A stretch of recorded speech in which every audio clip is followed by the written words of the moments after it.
South ఇండియాలోనే biggest sorry store మన Varahi silks మన విజయవాడ ఎంజీ రోడ్లో డిసెంబర్ 4వ తారీఖున ఘన ప్రారంభం. నమస్తే రమగారు. నమస్తే జయ. రమగారు, మనకి మార్గశిర మాసంలోనే గీతా జయంతి కూడా వస్తుంది. గీత గురించి, భగవద్గీత గురించి మనం ఎంత చెప్పుకున్నా తక్కువే. ప్రతి ఇంట్లో ఉండాల్సిన గ్రంథం భగవద్గీత కదండి. అంటే ఆవిర్భవించిన రోజు ఎలా జరిగింది రమగారు? గీతా జయంతి మార్గశిర శుద్ధ ఏకాదశి, మోక్షద ఏకాదశి అంటారు. మోక్షాన్నిచ్చే ఏకాదశి ఇది. ఈ రోజునే మహాభారత యుద్ధం ప్రారంభమైంది. ప్రారంభమైన రోజునే ఇరుపక్షాలు మోహరించినాక అటువాళ్ళు అటు ఇటువాళ్ళు ఇటు మొత్తం యుద్ధానికి రెడీగా ఉండి శంఖాలు అవి ఊదుకుని రెడీ అనుకునేసరికి అర్జునుడికి ఏమనిపించింది, వీళ్ళంతా అటు చూస్తూ ఉంటే తాతగారు, తండ్రి వరుస అయ్యేవాళ్ళు కొంతమంది, తాతలు, సోదరులు, గురువులు, బంధువులు, స్నేహితులు, చిన్నప్పుడు కలిసి ఆడుకున్నటువంటి సఖులు కొంతమంది, వీళ్ళతోట యుద్ధం. యుద్ధం అంటే నువ్వు నేను కాసేపు కొట్టుకుని ఎవరింటికి వాళ్ళు వెళ్ళిపోవటం కాదు కదా, చివరిదాకా పోరాడేది యుద్ధం. పోట్లాట గొడవ కాదు, వాదన కాదు. యుద్ధము అంటే చంపు చావు, ఇవి రెండే అంతే. అర్జునుడికి తన శక్తి తెలుసు, తన బలం తెలుసు. తన ఒక్కడితే కాదు, తన వైపు ఉన్న వాళ్ళందరి సంగతి తెలుసు, తనతో ఉన్నవాడి సంగతి తెలుసు. ఈ కృష్ణుడు ఒకడు నా పక్షాన ఉంటే వీళ్ళందరూ చీమలు దోమలతో సమానం. భగవంతుడు మా పక్షాన ఉన్నాడు. వీళ్ళందరినీ చీమల్ని దోమల్ని నలిపినట్టు నలిపేస్తే నేను నలిపేది ఎవరిని? మా అన్నయ్యల్ని, మా తమ్ముళ్ళని, మా తండ్రులు, మా తాతలు, మా గురువులు, తమంది స్నేహితులు, వీళ్ళందరినీ చంపి మేము తీసుకునేది ఏమిటి?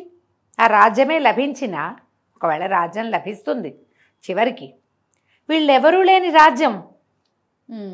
వీళ్ళంతా ఉంటే అది, ఎవరూ లేరు, వీళ్ళంతా పోతారు మొత్తం. వీళ్ళ మీద యుద్ధం చేయాలా రాజ్యం కోసం. ఇలాంటి ఒక నిర్వేదం ఆయనకి లోకొచ్చేసింది. కష్టం, ఈ పని నేను చేయలేననిపించింది, దుఃఖపడ్డాడు. ఇది జరిగింది. కానీ ఒక రకంగా అనిపిస్తుంది భగవంతుడే అతనికి ఈ మోహాన్ని కలిగించాడు. బహుశా ఈ మోహాన్ని కలిగించి, ఈ నిర్వేదాన్ని కలిగించి, అతని నిర్వేదాన్ని మోహాన్ని తనే తుడిచి ఆ గీతని ప్రపంచానికి అందజేశాడు. చెప్పటం కోసమే క్రియేట్ చేశారు ఈ విషయాలు. ఎందుకంటే దీని తర్వాత చాలామంది నాశనం అయిపోతారు. అవునవును, ప్రజలు మిగులుతారు. దీని తర్వాత ఇంకొక యుగం దగ్గరలోకి వచ్చేసింది. అందుకేగా ఇంత యుద్ధం వచ్చింది. కలియుగపు ఆనవాళ్ళు కొంచెం ఛాయలు రావటం వల్లే ఈ ధోరణి వచ్చింది. ద్వాపర యుగపు చివరి పాదం అవటం వల్లే ఈ సమస్య వచ్చింది. తర్వాత యుగం వాళ్ళకి కూడా ఒక మార్గదర్శకత్వం ఇవ్వాలంటే ఇదే సరైన సమయం, సరైన శ్రోత ఉండాలి. ఇప్పుడు ఒక విషయం చెప్తాం మనం, ఎవరైనా సరే వినేవాడు సరైన వాడు అవ్వాలి కదా. ఖచ్చితంగాను. నేనేదో అద్భుతంగా చెప్తే వాడికి అర్థం కావాలి, వాడు దాన్ని లోపలికి తీసుకోవాలి, దానికి తగినట్టుగా అతను ప్రవర్తించాలి. తర్వాత అతను చేసిన పనులు ప్రపంచం చూస్తుంది. వాడు గుడ్ ఎగ్జాంపుల్ అవ్వాలి. ఆ విన్నవాళ్ళు గుడ్ ఎగ్జాంపుల్స్ అవ్వాలి. ఒట్టిగా వినేస్తే ప్రయోజనం లేదు. పైగా అప్పుడు నరనారాయణుల స్వరూపాలుగానే కృష్ణార్జునుల్ని చెప్పుకున్నాం, చెప్పబడ్డారు. అది నిజము, అలా జరిగింది, అదే తెలుసు. ఇప్పుడు నారాయణుడు నరుడికి బోధించిన దాన్ని ప్రపంచం శ్రద్ధగా వింటుంది, అర్థం చేసుకుంటుంది. కొంతమంది అయినా మోక్షగా పదం వైపుకు నడుస్తారు. బహుశా భగవంతుడు ఈ ఆలోచనతోటే అర్జునుడికే ఈ నిర్వేదాన్ని కలిగించి దాన్ని నివృత్తి చేసి అంతే, అదే పాయింట్. అలా జరిగి ఉండవచ్చు. ఎందుకంటే ఆయన అట్లా ఇతరుల మనసుల్లోకి ఆ భావాన్ని చొప్పించటం అనేది ఆయన చేశాడు ఎన్నిసార్లు, ఆయనకి వెన్నతో పెట్టిన విద్య.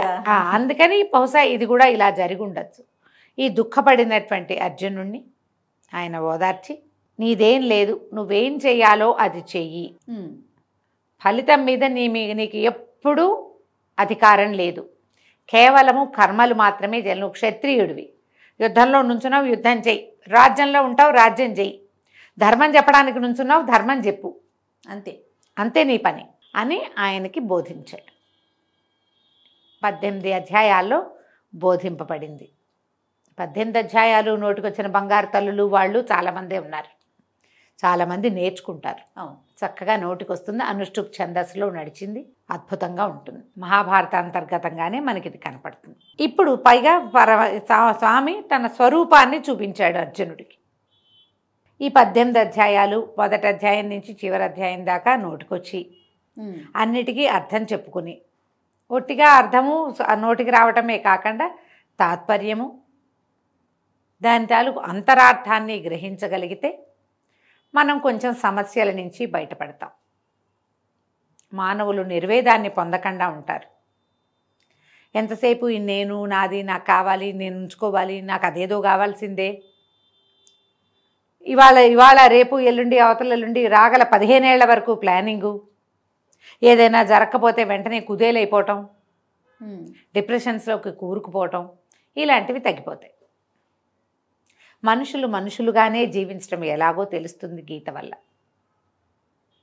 ఈ శరీరం మీద వ్యామోహం, సంతానం మీద అతి వ్యామోహం, సంపాదనల మీద యావా, ఇవన్నీ కూడా తగ్గుతాయి. చేయవలసిన పని చేయాలి, చేయకూడదు ఎప్పటికీ చేయకూడదు, ఆ విషయం అర్థమవుతుంది. ఇది భగవద్గీతలో చెప్పబడింది. కుదిరితే మొత్తం చదువుకోవటం, లేదా ప్రత్యేకంగా కొన్ని శ్లోకాలైనా చదువుకోవటం. ప్రతి ఇంట్లోనూ ఉండవలసిన పుస్తకంగానే భగవద్గీత చెప్తాం. ఉంటే ఏం ప్రయోజనమమ్మా? ఇంట్లో ఉంటే ప్రయోజనమా? ఇంట్లో ఉంటే ఏంది, ఫోటో కనపడుతుంది, ఓసారి దండం పెట్టి అంతే, అయిపోయింది. ఈ రోజున కోస పూజ చేయాలంటే ఆ పుస్తకాన్ని పట్టుకొని దేవతా మందిరం ఎక్కడుందో అక్కడ పెట్టి పసుపు బొట్టు పెట్టి కసిన పువ్వులేసి హారతిచ్చి అయిపోయిందా? కాదు కదా. పుస్తకంలో ఉన్నటువంటి గీతని మస్తకంలో పెట్టుకోవాలి, నోట్లో ఉండాలి భగవద్గీత, బుద్ధిలో ఉండాలి కదా. అవునండి. దానికి ప్రయత్నం చేయండి. గీతా జయంతి నాడు పుస్తకం ఉంటే చక్కగా పూజ చేసుకోండి. మాకు పూజా మందిరం పైనే నేను ఆ పుస్తకం ఉంటుంది. మామూలుగా ఓపెన్ చేసి చదివే పుస్తకాలు వేరుండి, ఎవరిదో మళ్ళీ కొంటే ఒక పుస్తకం చక్కగా ఉంది కదా, అర్జునుడు అదే మన పార్థసారథిగా కనపడతాడు కదా, జయమూర్తి పార్థసారథిగా కావాలి, నాకు అట్లా కావాలి. రోజు ఆ పుస్తకం ఒక చెవుల్లో పెట్టుకుని ఒక మాట ఆయన చూసి మళ్ళీ పైన పెడుతుంటాను నేను. మందిరం మీదే ఉంది బుక్. ఈ మన ఇస్కాన్ వాళ్ళు వేసిన పుస్తకాలు బాగుంటాయి, గట్టిగా ఉంది. ఆ బుక్ పెట్టుకున్నా పూజ చేసుకోండి. ఈ రోజున ఒకసారి తెరిచి చదవండి. మా స్నేహితులు ఒకరు ఫారిన్ కంట్రీలో ఎక్కడ ఉన్నారు, డాక్టర్ వారు, పెద్దవారు, బాగా స్నేహితులు అని చెప్తున్నా కానీ 70 ఏళ్ళు ఉంటాయి. అయితే ఆయన చాలా టఫ్ టైంలో చాలా విసుగ్గా ఉంది, ఇప్పుడు ఏం చేయాలో తోచట్లేదు. అలాంటప్పుట ఓపెన్ చేసి ఏ పేజీ ఓపెన్ అయితే ఆ పేజీ నుంచి పేజీ అంతా చదువుకుంటారు. ఆయన చెప్పారు, ఎప్పుడు ఏదో ఒక సొల్యూషన్ నాకు లభిస్తుందమ్మా. సొల్యూషన్ అంటే అదేమిటో చేసేయమని కాదు, ఏమీ చెయ్యొద్దని కూడా వస్తుంది ఒక్కోసారి. నోరు మూసు కూర్చో, మాట్లాడకుండా నీ పని మాత్రం నువ్వు చేయి, ఆలోచించద్దు, అలా వచ్చింది. అప్పుడు నేను నా పని చేశా, మంచి జరిగింది. ఏ జరగాలో అది జరిగింది, అంతే. ఏ జరిగినా ఇంకంతే, భగవదేచ్ఛ. అది అద్భుతమైన విషయం రమ్మగారు కదా, భగవదేచ్ఛ అంతే.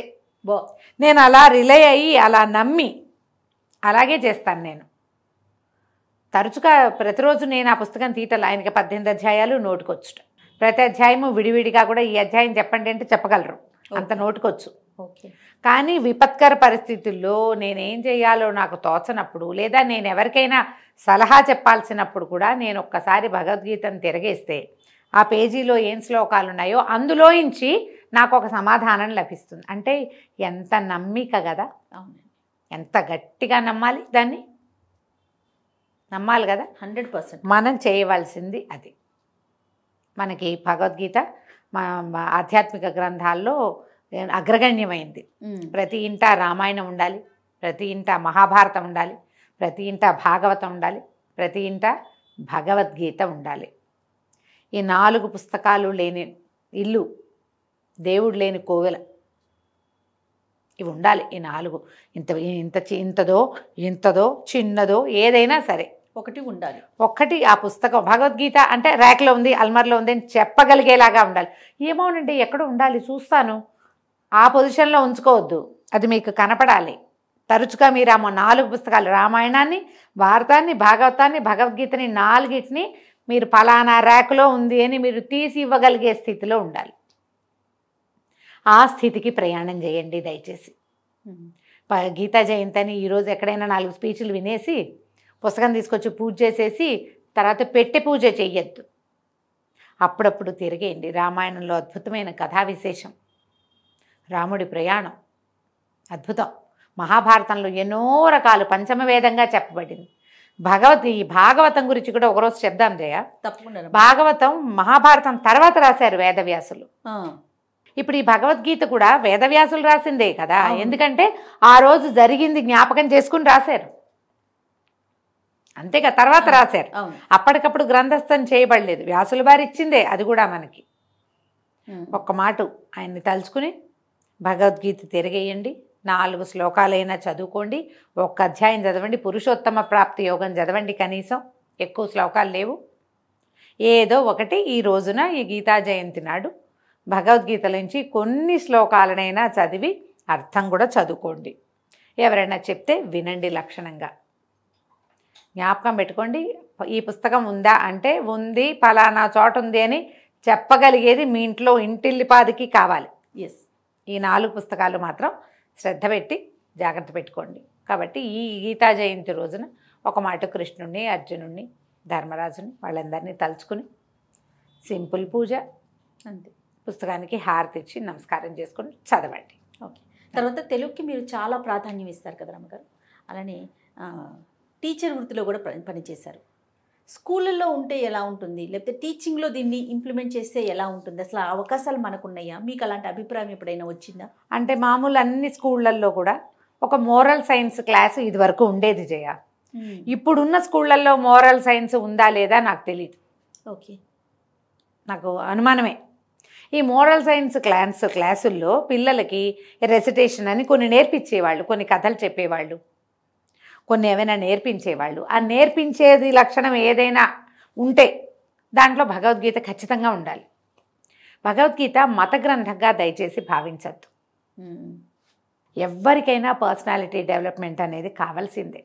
మానవులకి వికాసం మనిషి అన్న వాడికి కావాలి కదా, కావాలి. వీళ్ళే మనుషులు, వాళ్ళు మనుషులు కాదు లేదు కదా. అవును, అందరికీ 2 కాళ్ళు చేతులు ఉన్న జంతువులన్నీ మనుషులే. మనిషి పుట్టిన ప్రతి వాడికి భగవద్గీత ఉపయోగపడుతుంది, ప్రతి వాడికి భగవద్గీత అవసరమే. ఇందులో దైవాన్ని బోధించినది పార్ట్ తక్కువ ఉన్నది. దైవాన్ని నేనే భగవంతుడిని కృష్ణుడు చెప్పాడు, ప్రత్యేకంగా చెప్పిన పార్ట్లు ఉన్నాయి, మనుషులకి ఉపయోగపడే విషయాలు చాలా ఉన్నాయి. దీన్ని మీరు మత గ్రంథంగా భావిస్తే ఎట్లా కదా, అలా భావించద్దు. అక్షరాల మత గ్రంథమే, కానీ మత గ్రంథంగా భావించిన అవసరం కూడా లేదు.